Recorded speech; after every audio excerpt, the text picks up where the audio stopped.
Good morning, all. Welcome to NECNTV. I am Dr. Fatima, working as an Associate Professor in Narayana Engineering College. Today, our topic is about direct speech and indirect speech, which is an important topic from our fourth unit under JNTU.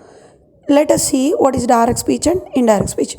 Direct speech is nothing but if you are stating directly to the opponent person, that comes under direct speech. If you are stating other person's speech, that means if you are converting others' points, that comes under indirect speech. Remember, direct speech, the speech in which the actual words of the speaker are reported, is called direct speech. Reporting the message of the speaker in exact words as spoken by the speaker comes under direct speech. Example, you can see here, Sabrina said, I am hungry. That means Sabrina stating that she is hungry. She herself stating. So that comes under direct speech. Then let us see what is indirect speech. The speech in which the substance of the speaker's speech is given is called indirect speech. That means you are going to substitute that opponent person's speech. Reporting the message of the speaker in our own words, that comes under indirect speech. You can see the same example here. Sabrina said that she was very hungry. There we had gone through Sabrina said she is very hungry. Here we are converting that into our own sentences. So we are converting it as Sabrina said that she was very hungry. While we are converting certain words into certain sentences into direct to indirect speech, we should remember certain rules. That the rules are very important. By following those rules only, we can state an exact manner or exact words to direct to indirect speech. The reported speech and the reporting verb are separated by a comma. In our direct speech, reporting speech and reporting verb, that means a particular statement, what that the person stated, that and who stating that, these two areas has to be deviated with a comma. The reported speech always begins with a capital letter. We know that not only reported speech, each and every starting letter should go through with a capital letter. The reported speech is always enclosed in inverted commas. Whatever we are stating, that has to come under inverted commas. Any tense can be used in the reported speech. This has to remember. Depending on this particular point, we are going to describe many more things. That means for each tense, we need to use a particular word should go through with another tense. Like that, we need, depending on this particular point, we are going to describe something more. See here. So those are the rules of direct speech. Now let us move on to indirect speech rules. A suitable conjunction is used after the reporting verb. That means after the reporting verb, we are going to use that, like the words that, those words comes under suitable conjunctions. Not only that, we should pick what the suitable conjunction in that particular situation. Most probably, those conjunctions are that here, but certain situations we are going to omit the same that there. Inverted commas are removed in the indirect speech. In direct speech we stated inverted commas and comma, right? Comma we separated with a comma and we had gone through with a inverted commas. Here we need to remove that inverted commas. And we need to remove that comma also. Instead of that comma, we have to go through with a that like suitable conjunction. That like figures, that means that like words we need to add there. The words showing nearness are changed into the words showing distance. This is the main impact of direct and indirect speech. While we are stating that we are getting hungry, we can get the solution obviously, right? If we transformed that into another person, that the particular person getting hungry, what will happen? A particular person has to go and state it. He has to take it as emergency and he has to post it. He has to provide some food for you. This will take certain time, right? That means the problem is not going to solve all of a sudden. This is the very major impact of direct and indirect speech. In our indirect speech, first person pronouns are changed according to the subject of the reporting verb. Then what about a second person? We discussed about first person, right? Let us see second person. Second person pronouns are changed according to the object of the reporting verb.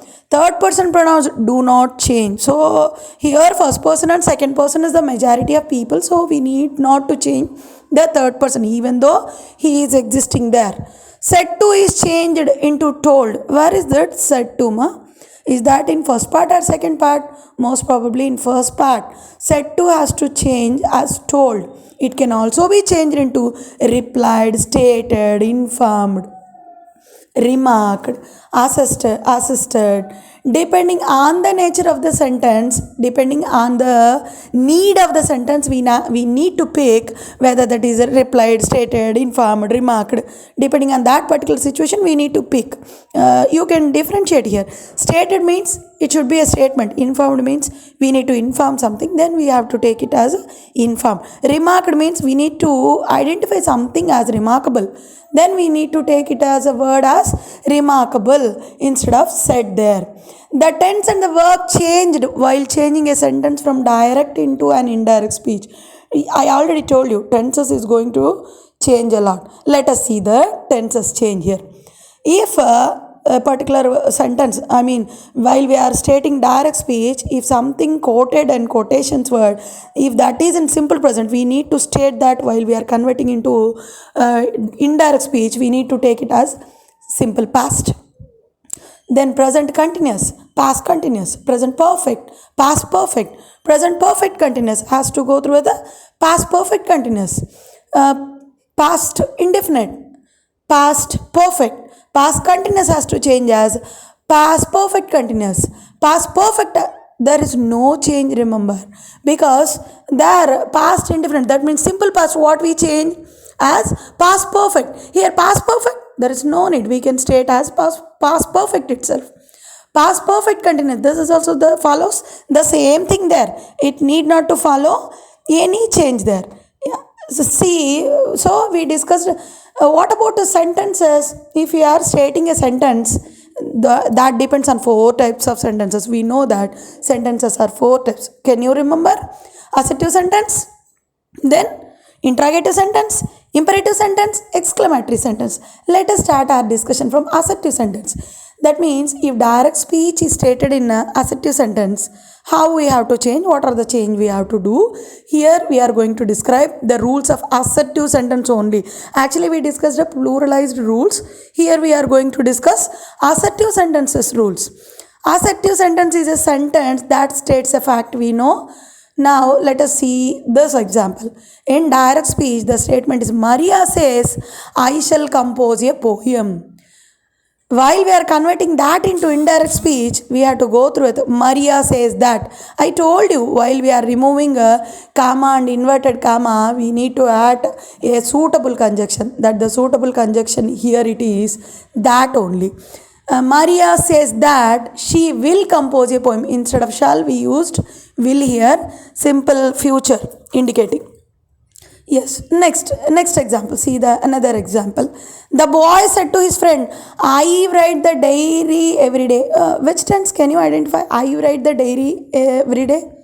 That comes under simple present. In our previous video, Paramashivam sir from our college, he had stated regarding present tense, right? There he identified that I write the diary every day comes under simple present. He stated daily activities comes under simple present tense. Here, I write the diary every day. Every day represents that the sentence is in simple present. While we are converting that, I told you, change of tenses. We converted that. The boy told his friend that he wrote the diary every day. That means simple present has to go through with a simple past. Here that is what happens. The boy told his friends that he wrote the diary every day. Yeah, this is regarding assertive sentence. I think assertive sentence is clear now. Let us move on to interrogative sentences. Interrogative, what do you mean by interrogative? Interrogative sentence always ask a question. It always needs a answer. Yeah, minding on that, we need to change the said to as are needful area. Said to is changed into asked because we are going to interrogate something. We are going to get the answer there. So said to has to change as asked. It can also be changed into enquired, demanded. Depending on the nature of the sentence, we need to go ahead. If the question in the reported speech begin with a helping verb like am, is, or was, were, do, does, did, might, can, could, will, would, must, etc., the inverted commas are replaced by if or whether, because we are asking. Remember, these rules are absolutely for interrogative sentences. We cannot state these rules for all the like assertive, exclamatory. We cannot state all these sentences in that particular area. We have to take if or whether if the words like if the question in the reported speech begin with am, is, are, was, were, if those words are there, we need to go ahead with if and whether. Minding these two rules, we are moving towards the examples here. There is another rule also. If the question start with who, whose, when, where, because interrogative statements always ask the questions, right? It needs an answer. So there is a great possibility to ask who, whose, when. The questions starting with WH questions. There is no conjunctions is used in the place of inverted. I already told you while we are stating general rules here. There is a replacement of that instead of comma and quotations. We are going to use that, I stated. There I also told that there is some situations which we are going to omit that also. Here we did the same. See here. Sunaina said to Rekha, will you listen to such a man? Sunaina asked to Rekha because we are inquiring something, right? Sunaina asked to Rekha if she would listen to such a man. Yeah, here itself, the rule is here itself. Who, whose, when, if we are having certain words like who, whose, we need to take a if or whether there. Let us see another example. Are you angry, my friends? Question mark, said Hira. Indirect. Hira asked his friends if they were angry. Depending on our interrogative sentences rule, we have to go ahead with if or whether, and we have to remove quotation mark, comma. Instead of that comma, we should not carry forward any that like conjunctions. Yeah. Next, move on to imperative sentence. So what do you mean by an imperative sentence? What is imperative sentence? In case of imperative sentences, the following rule be used to change. What do you mean by imperative sentence? Actually, imperative sentences is having an existence of order, command, advice, request, warning, etc. are conveyed. So, said to changed into ordered, requested, advised, command, warned. Yeah, these are the situations. Minding on that the statement, whether that is an assertive or interrogative, imperative, we have to go ahead with instead of said to, we need to take the word which is suitable to that particular type of sentence. That means assertive or interrogative, imperative, exclamatory. We need to state the suitable word depending on that particular sentence. Remember. Yeah, inverted commas are replaced by TO2. Actually, what happens previously, inverted commas are replaced to that actually by, if it is a plural statement, we need to state inverted instead of inverted commas, we have to go ahead with that. But in imperative sentences, we are carry forwarding to here. What about assertive sentences? We have taken that there. What about interrogative sentences? We haven't replaced anything instead of inverted commas, right? Here, inverted commas are replaced to TO2. In the sentences of negative imperative, do not or don't are substituted by not, not to. Do not or don't is going to substitute by not to. The meaning is same, remember. There is no need of confusions here. Meaning is same, but we are going to convert that into indirect speech. That is only the difference we need to remember. Yeah, see, if interrogative sentences, is that the interrogative sentences clear? I think it is clear. What about imperative sentences? In case of imperative sentences, we already discussed the thing we need to remember is inverted comma should replace with to and do not has to go ahead with not to. See here the examples. Said to should be changed into proposed to, suggested to, should, because those are commands, orders. In that situation, we need to propose certain things, we need to suggest something, we need to order something. In that particular area, we have to change said to as proposed to or suggested to, followed, might be followed to, you to, allowed to is used where necessary according the nature of the sentence. I told you, according the necessity of the sentence, we need to change said to, remember. In all the types of sentences, we need to remember this. Yeah. Direct speech. Let us discuss this type of sentence through examples. Direct speech. The master said to the servant. What is the relationship between master and servant? We need to remember here that the relationship might be order. The master said to servant, post the letter at once. So master and servant relationship we need to remember. Most probably masters order servants. So the master ordered the servant to post the letter at once. Yeah. Next example, see here, direct. I said to my son. Here we need to remember the relationship between mother and son. I said to my son, work hard for the better tomorrow. Yeah. Indirect speech, while we are converting, I advised my son. Actually, by ordering or by commanding, nothing will happen, right? By advising or by making the children understood, we can get a great change. We all know that. So, I advised my son to work hard for a better tomorrow. Yeah, is this clear? I think it is clear. So let us move on. Exclamatory sentence. What do you mean by exclamatory sentence? It's an absolutely easy area. We can identify exclamatory sentence through a exclamatory mark. Said to is changed into exclaimed with sorrow, exclaimed with joy, exclaimed with regret. Did you identify something? Here, said to is going to change as exclaimed, not as exclaimed. That is going to add exclaimed with sorrow. That means a feeling we are going to add there through the word exclaimed. Exclaimed with sorrow, exclaimed with joy, exclaimed with regret. Exclaimed, but if it is a less formal, we can go ahead with exclaimed word. Exclaimed with a surprise. These are the words we need to use instead of said to.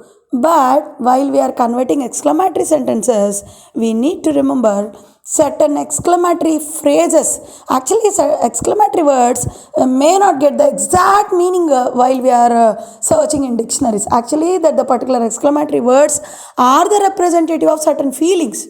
We cannot state exact meaning of that particular words. Minding this, we need to give the sense there. We cannot give exact meaning, remember. We can give the sense only, remember. The words of exclamation. See here, alas. What do we mean by alas? We cannot state the meaning, remember. We can give the sense of that. Alas represents a sorrowful meaning. So said to change into exclaimed. While we are using alas in a particular direct speech word, if we are converting that into indirect speech, we need to represent the feeling of sorrow. So we need to convert that into exclaimed. Said to area has to change as exclaimed with sorrow. If that is hooray, we need to add joy feeling there. Exclaimed with joy. If that is sorrow, we need to add a feeling of regret. So exclaimed with regret. Bravo, we should add applaud. So said to has to change as applauded. If the word in indirect speech is how, we have to remember here, how is not going to ask any question here. How is going to send certain surprise feeling, that's all. It is not at all how. If there is a question mark, we need to think about that, whether the how is asking a question. But here you can see how after how we are having an exclamatory mark. If you are having an exclamatory mark, that is going to represent a surprise feeling only. Not only how, whatever the question mark might be. The next following you can see how, what. These two are going to represent as surprise feelings only. We can exclaim that, or we can exclaim with surprise. See an example here. Direct speech. They said, "Hurrah!" We need to identify hurrah, what the sense it is giving. Hurrah, hooray has to give a joy thing here, and exclaimed with joy. They exclaimed with joy that they had won the match. That is representing a joy feeling. Hooray represents a joyful meaning. Remember, this is an important topic, and while we are converting the words into person to person, we need to remember certain phrases, or else it will create an ambiguous communication. You are not going to state the exact point of that particular person. You are not going to state the same sense what they felt. If you are stating in a wrong way, that will create ambiguity. Ambiguity is nothing but if they are feeling sad, you are going to state it as statement. If they are feeling happy, you are going to order it as like, if you are not following these statements. Remembering this, we need to state other person's points while we are converting the speech into direct to indirect. Yeah, I think it is clear. Subscribe NECN TV. Thank you.